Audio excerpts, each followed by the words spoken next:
Selamat pagi, Puji Tuhan, salam sejahtera di dalam kasih Tuhan Yesus Kristus. Pagi ini saya mau mengajak saudara untuk merenungkan kebaikan Tuhan ya di dalam hidup kita. Dan saya ingin membacakan ya buat saudara di dalam Kolose pasal 3 ayat 5 sampai ayat yang ke-17. Kolose 3 ayat 5 sampai 17. Judul perikopnya adalah manusia baru. Karena itu matikanlah dalam dirimu segala sesuatu yang duniawi, yaitu percabulan, kenajisan, hawa nafsu, nafsu jahat dan juga keserakan yang sama dengan penyembahan berhala. Semuanya itu mendatangkan murka Allah atas orang-orang durhaka. Dahulu kamu juga melakukan hal-hal itu ketika kamu hidup di dalamnya. Tetapi sekarang buanglah semuanya ini, yaitu marah, geram, kejahatan, fitnah, dan kata-kata kotor yang keluar dari mulutmu. Jangan lagi kamu saling mendustai, karena kamu telah menanggalkan manusia lama serta kelakuannya, dan telah mengenakan manusia baru yang terus-menerus diperbarui untuk memperoleh pengetahuan yang benar menurut gambar kaliknya. Dalam hal ini tiada lagi orang Yunani atau orang Yahudi, orang bersunat atau orang tak bersunat, orang barbar atau orang sekit, budak atau orang merdeka, tetapi Kristus adalah semua dan di dalam segala sesuatu. Karena itu sebagai orang-orang pilihan Allah yang dikuduskan dan dikasihinya, kenakanlah belas kasihan, kemurahan, kerendahan hati, kelemah lembutan, dan kesabaran. Sabarlah kamu seorang terhadap yang lain, dan ampunilah seorang akan yang lain. Apabila yang seorang menaruh dendam terhadap yang lain, sama seperti Tuhan telah mengampuni kamu, kamu perbuatlah juga demikian. Dan di atas semuanya itu kenakanlah kasih sebagai pengikat yang mempersatukan dan menyempurnakan. Hendaklah damai sejahtera Kristus memerintah dalam hatimu, karena untuk itulah kamu telah dipanggil menjadi satu tubuh, dan bersyukurlah. Hendaklah perkataan Kristus diam dengan segala kekayaannya di antara kamu, sehingga kamu dengan segala hikmat mengajar dan menegur seorang akan yang lain, dan sambil menyanyikan mazmur dan puji-pujian dan nyanyian rohani, kamu mengucap syukur kepada Allah di dalam hatimu. Dan segala sesuatu yang kamu lakukan dengan perkataan atau perbuatan, lakukanlah semuanya itu dalam nama Tuhan Yesus sambil mengucap syukur oleh Dia kepada Allah Bapa kita. Ya, puji Tuhan. Pagi ini saya membersihkan, ini batas halaman tetangga ini sebetulnya parit, tapi parit mati nih ya. Sebetulnya ini temboknya tetangga ini ya, tapi dia ada buat parit di situ. Nah, saya bersihkan ini dengan parang ini pagi ini ya, dan ini kaki bendol-bendol digigit oleh semut angkrang ini saudara ya.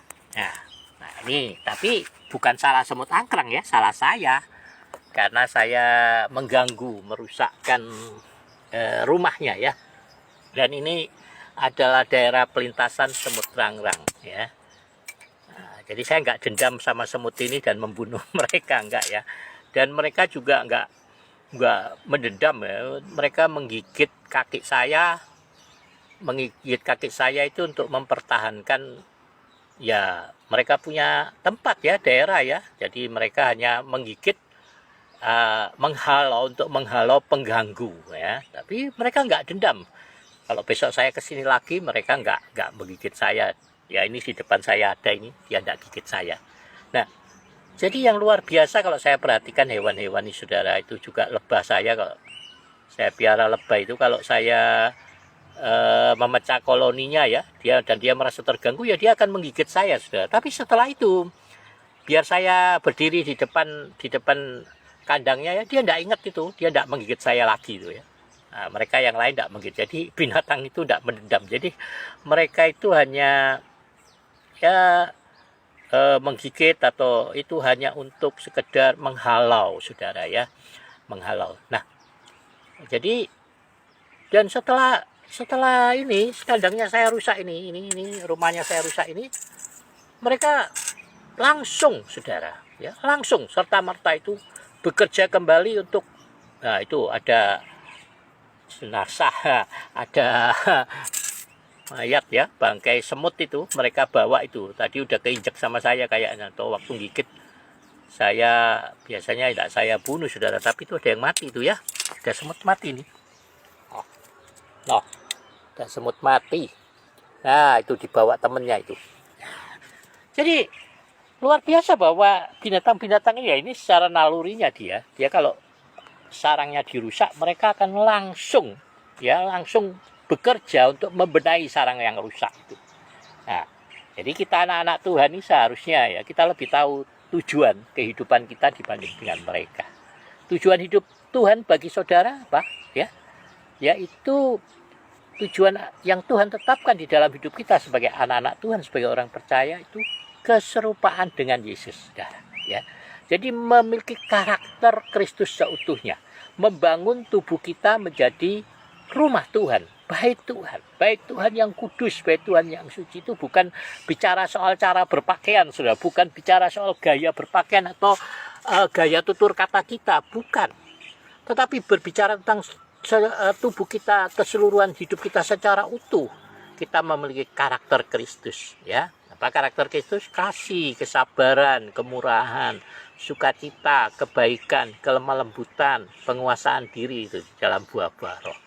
Itulah karakter yang ingin Yesus boleh capai di dalam kehidupan kita masing-masing, saudara. Kita terus bertumbuh di dalam kasih karunia Tuhan, ya. Jadi sama seperti semut tadi, saudara, ya, kalau dia terganggu dia menggigit. Kita kalau terganggu, terusik, kita boleh marah, boleh saja marah, boleh. Tapi yang tidak boleh itu marah-marah, saudara.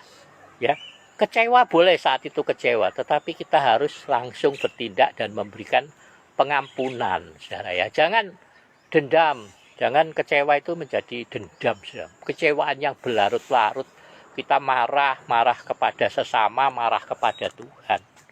Kita simpan kepahitan hati, bahkan sampai mati tidak mau mengampuni. Ya, orang bilang begitu, ya. Wah, ini mengerikan, saudara. Lah, binatang aja yang tidak berakal budi, hanya dengan nalurinya saja tahu tujuan kehidupannya, saudara. Mereka bekerja seturut dengan fungsinya. Begitu lahir jebret, ya, semut-semut ini langsung tahu fungsinya dan tujuan hidup mereka itu untuk apa, ya. Semut bekerja, semut ratu bertelur dan memperanakkan anak-anaknya. Semut bekerja di bagian sarang untuk memelihara anak-anak. Begitu jebret lahir, sayapnya tumbuh, mereka langsung kerja untuk menjaga, mengawal teritorinya, ya. Semua berfungsi menurut bagian mereka masing-masing. Nah, apalagi kita anak-anak Tuhan, mari kita berfungsi sesuai dengan bagian masing-masing. Saya percaya setiap orang yang sudah dilahirkan baru di dalam Kristus, ketika Roh Kudus menempatkan dirinya di dalam hati kita, kita akan tahu tujuan. Ini yang sebab yang firman Tuhan kita katakan, kita tidak perlu diajar untuk itu, ya. Karena roh di dalam kita itu mengajar kita. Jadi Roh Kudus itu mengajar kita untuk mengerti tujuan dan kehendak Tuhan di dalam kehidupan kita. Jadi begitu jebret kita dilahirkan baru, kita ini sebenarnya sudah tahu apa tujuan hidup kita di dalam Yesus. Apa fungsi kita, apa pelayanan kita. Jadi sebenarnya nggak perlu nanya-nanya orang pelayanannya apa.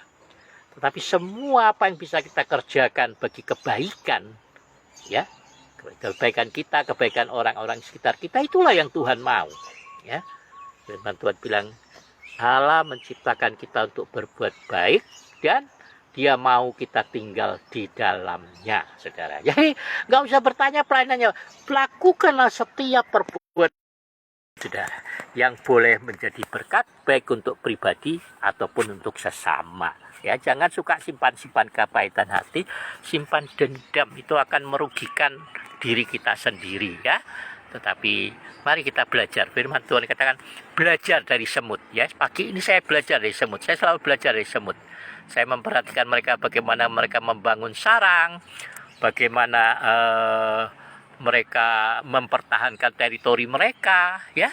Menggigit, tapi nggak dendam. Sudah selesai menggigit, selesai saya lepaskan, mereka kembali ke tempatnya. Nggak ngejar-ngejar saya, saudara. Nggak inget-inget saya, besok saya balik, mereka rame-rame keroyok saya. Nggak, saudara.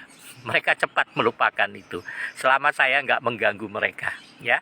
Jadi mereka bekerja kembali, mengerjakan tujuan kehidupan mereka, mengerjakan apa yang Tuhan sudah tetapkan di dalam kehidupan mereka masing-masing. Jadi mari Bapak Ibu Saudara, kita anak-anak Tuhan, kita yang sudah dilahirkan baru oleh Roh Kudus yang memperanakan kita kembali. Mari kita bekerja, melayani, hidup sesuai dengan tujuan dan kehendak Tuhan. Sementara kita melakukan hal baik di dunia ini, kita harus bertumbuh menjadi dewasa di dalam pengenalan akan Tuhan, menjadi berkat buat sesama. Puji Tuhan. Terima kasih untuk kebersamaan kita di pagi hari ini.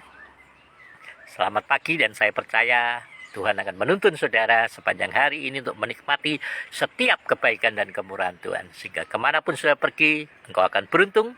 Setiap usaha pekerjaan akan berhasil, dan semua apa yang kau jamah, engkau kerjakan menjadi berkat di dalam hidupmu. Salam sejahtera, salam sehat buat kita semuanya. Sampai ketemu hari Senin. Puji Tuhan.